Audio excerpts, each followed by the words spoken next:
परमेश्वर आज ही के दिन पिता परमेश्वर आपने हमारे लिए खून बहाया पिता परमेश्वर, ताकि हम बच पाए पिता परमेश्वर, पापों से निकल पाए पिता परमेश्वर। तेरा धन्यवाद करते पिता परमेश्वर इस दिन के लिए पिता परमेश्वर। तेरा धन्यवाद करते पिता परमेश्वर, आपके खून के बाद लहू को पिता परमेश्वर बहा पिता परमेश्वर, हर एक के उसमें आए पिता परमेश्वर। तेरा धन्यवाद करते पिता परमेश्वर, जो गुनाहों में डूब रहे हैं पिता परमेश्वर, आपके लहू से वो पिता परमेश्वर छुए पिता परमेश्वर, चंगे हो जाए पिता परमेश्वर। तेरा धन्यवाद करते हैं आज के दिन पिता परमेश्वर। पिता परमेश्वर बहुत से लोग हैं पिता परमेश्वर जो नहीं समझ पाते पिता परमेश्वर, वो आपके लहू से दूर हो पिता परमेश्वर, उन्हें चंगाई मिल जाए पिता परमेश्वर। पिता परमेश्वर धन्यवाद करते हैं आज के दिन के लिए पिता परमेश्वर, जो हम आपके वचनों को सुने पिता परमेश्वर, हमें सहायता करे पिता परमेश्वर, हर एक के जीवन में अनुग्रह करे पिता परमेश्वर। तेरा धन्यवाद करते हैं पिता परमेश्वर। आज के दिन को आपके हाथों में सौंपते हैं पिता परमेश्वर। आप हमारे लिए क्रूस पर चढ़े पिता परमेश्वर, ताकि हम बच पाए पिता परमेश्वर। उस पर हमारा नाम लिखा था पिता परमेश्वर, फिर भी आपने अपने ऊपर लिया पिता परमेश्वर। आपका ऊंचा नाम हो पिता परमेश्वर, सृष्टि आपको जान पाए पिता परमेश्वर, आपके लहू के उसको जान पाए पिता परमेश्वर। धन्यवाद करते हैं पिता परमेश्वर। जिसने भी आज हर एक वाणी को बोले पिता परमेश्वर, उनको छू चंगाई दे पिता परमेश्वर, शैतान के चुंगल से बचा पिता परमेश्वर। हमें तेरा धन्यवाद करते हैं पिता परमेश्वर आज के दिन के लिए पिता परमेश्वर। जो लोग पिता परमेश्वर नहीं आ पाए पिता परमेश्वर, उनको भी सहायता मदद कर पिता परमेश्वर, हर एक के जीवन में अपना अनुग्रह पहला पिता परमेश्वर। तेरा धन्यवाद करते पिता परमेश्वर दिन के लिए पिता परमेश्वर। सारी आदर महिमा आपको देते हैं, उद्धार करते प्रार्थना को यीशु के नाम से मांगते हैं। यीशु ने कहा था, हे पिता इन्हें क्षमा कर, क्योंकि ये जानते नहीं क्या कर रहे हैं। और उन्होंने चिट्ठियां डालकर उसके कपड़े बांट दिए, और लोग खड़े खड़े देख रहे थे, और सरदार भी ठट्ठा करके कहते थे, उससे कहते थे प्रभु से, जब प्रभु को ये यातना दे रहे थे, कह रहे थे प्रभु को ये नहीं जानते पिता परमेश्वर क्या कर रहे हैं, क्योंकि पिता परमेश्वर प्रभु हमारा जीवित खुदा बंद है।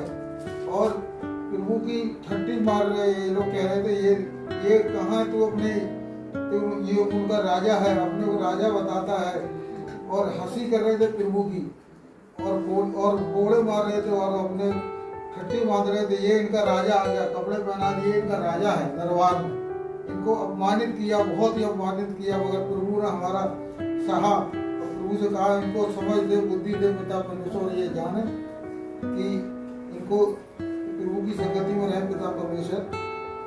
Thank you, God bless you. धन्यवाद पिता परमेश्वर आज के दिन के लिए पिता परमेश्वर। प्रभु तूने हमारे लिए लहू बहाया, और अपने ये शरीर से एक एक लहू का कतरा हमारे, जैसे हम जानते हैं, हम गुड फ्राइडे बना रहे हैं कि इस दिन परमेश्वर क्रूस पर लटकाए गए थे। जैसे कि हम जानते हैं, सेकंड वाणी परमेश्वर ने बोली लूका 23:43, उसने उससे कहा, मैं तुझसे सच कहता हूँ कि आज ही तू मेरे साथ स्वर्ग लोक में होगा।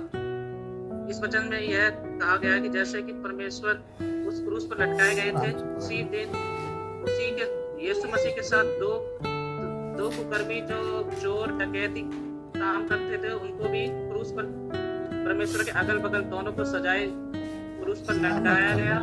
और उनमें से एक कुकर्मियों को एहसास हुआ अपनी गलती का, कि उसने परमेश्वर से बोला, हे परमेश्वर तू जब स्वर्ग लोक में होगा तुम मेरे नाम को याद रखना। उस आदमी को अपनी गलती का एहसास हुआ कि मैंने गलत काम किया। उसने अपनी गलती का एहसास किया। तो हमें भी ऐसे अपनी गलतियों का एहसास करना है, और परमेश्वर ने उससे बोला, उसके हृदय को जाना कि हाँ, उसके हृदय में उसने अपनी गलती को क्षमा किया है, अपनी गलती को माना है। तो इसलिए परमेश्वर ने उससे कहा कि आज ही तू मेरे साथ स्वर्ग लोक में होगा। तो हमें भी अपनी गलती को मानना है। हमें तरह तरह के गलत विचार नहीं बनाना अपने मनों में पिता, ऐसे हृदय को नहीं बनाना कि हम गलत काम करें, अपनी गलतियों को ना माने। हमें अपनी जो भी गलतियां हैं उसको मानना है, और आगे सबको सिखाना है। तो हमें परमेश्वर के वचनों को आगे बढ़ते ऐसे जाना है, कोई गलत कार्य न करने। तो परमेश्वर इससे यही कहना चाहता है कि हमें अपनी गलतियों को मानना है, अपनी गलती को छुपाना नहीं है, हमें अपनी गलतियों को मानना है। तो परमेश्वर का धन्यवाद। ये नारी देख, ये तेरा पुत्र है। यूहन्ना 19 अध्याय का 26। इस वचन के द्वारा हमें सीखने को मिलता है कि हमें कठिन से कठिन समय में भी अपनी जिम्मेदारियों को पूरा करना चाहिए। जैसे यीशु ने कहा कि मैं तो परमेश्वर की इच्छा को पूरा करने के लिए आया हूँ और पूरा कर रहा हूँ, वैसे ही हमें हर समय परमेश्वर के प्रेम को एक दूसरे के साथ बांटना चाहिए। सबको जय मसीह की। धन्यवाद हो। एक बार फिर से हम प्रभु को धन्यवाद देंगे। इसमें लिखा हुआ है, फोर्थ जो परमेश्वर ने क्रूस पे जो वाणी कही थी, इसमें लिखा, हे मेरे परमेश्वर तूने मुझे क्यों छोड़ दिया। मत्ती रचित सुसमाचार उसका 27-46 पद में लिखा हुआ है, और वो इस बात को दर्शाता है कि वो 100% मनुष्य है। कई बार जब हम दुख में होते हैं, परेशानी में होते हैं, तकलीफ में होते हैं, तो हम बड़ा अपने रिश्तेदार को, अपने माता पिता को, अपने घर वालों को बड़ा कोसते। जब हमारे साथ आपकी वजह से ऐसे हुआ, आपकी वजह से ये हुआ है, आपकी वजह से ये खाना खाए थे तो ये बीमार हुआ है, ये नहीं किया तो ये काम अधूरा रह गया। किसको दोष लगाते हैं? दूसरों। मनुष्य होने के नाते ये होता है।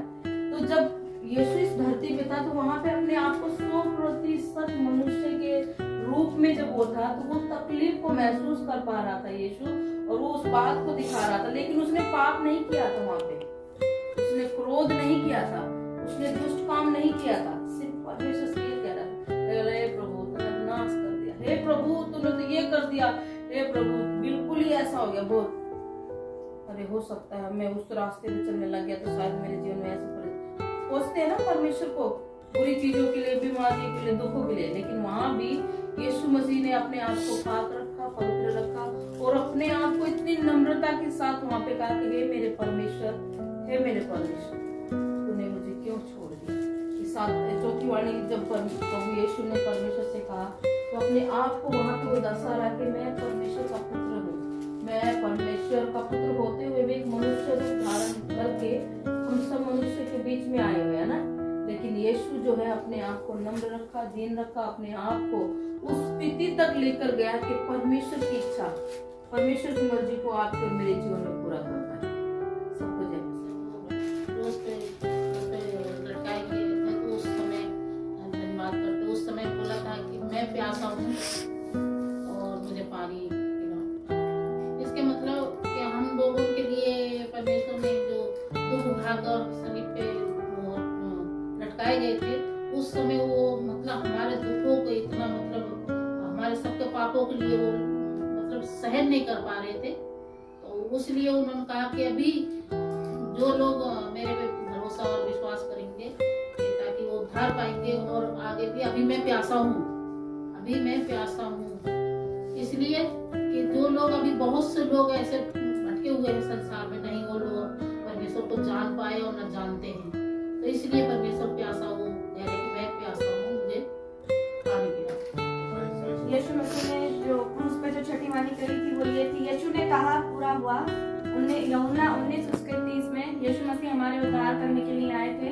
उन्होंने अपने आप को क्रूस पर दे के उद्धार के काम को पूरा कर दिया हमारे लिए। जितनी भी भविष्यवाणियां उनके लिए की गई थी कि वो आएंगे और हमारे लिए भविष्यवाणियों को पूरा करेंगे और हमें उद्धार दे देंगे, वो यीशु मसीह ने क्रूस पर अपने आप को देके पूरा किया। आप सभी को धन्यवाद हो कि सुंदर समय के लिए। और प्रभु की आखिरी वाणी यह है कि हे पिता मैं लूका रचित 23 अध्याय उसका 46 में लिखा है, हे पिता मैं अपनी आत्मा तेरे हाथों में सौंपता हूँ। तो यह कहकर प्राण त्याग दिए। इस वचन में प्रभु कहना चाहते हैं कि प्रभु ने अपनी परमेश्वर की पवित्र आत्मा में रहते हुए प्रत्येक कार्य को पूरा किया है, उसकी प्रत्येक आज्ञा को माना है और रहते हुए हर एक कार्य को पूरा किया है। प्रभु ने हमारे पापों के लिए अपना बलिदान दिया है और पृथ्वी पर हमारे उद्धार के लिए परमेश्वर आए, प्रभु यीशु मसीह आए थे, वो कार्य पूरा हुआ। और ये कहते हुए परमेश्वर को अपनी आत्मा को सौंपा कि हे पवित्र आत्मा मैं तुझे अपनी, क्योंकि पवित्र पिता पुत्र और पवित्र आत्मा एक ही है। तो ये कहकर प्रभु यीशु ने अपनी आत्मा परमेश्वर के हाथों में सौंपा कि तेरा कार्य जो तूने मुझे सौंपा था, तेरी आज्ञाओं में रहते हुए मैंने पूरा किया और अपनी आत्मा प्रभु के हाथों में सौंप दिया। जय मसीह की सबको।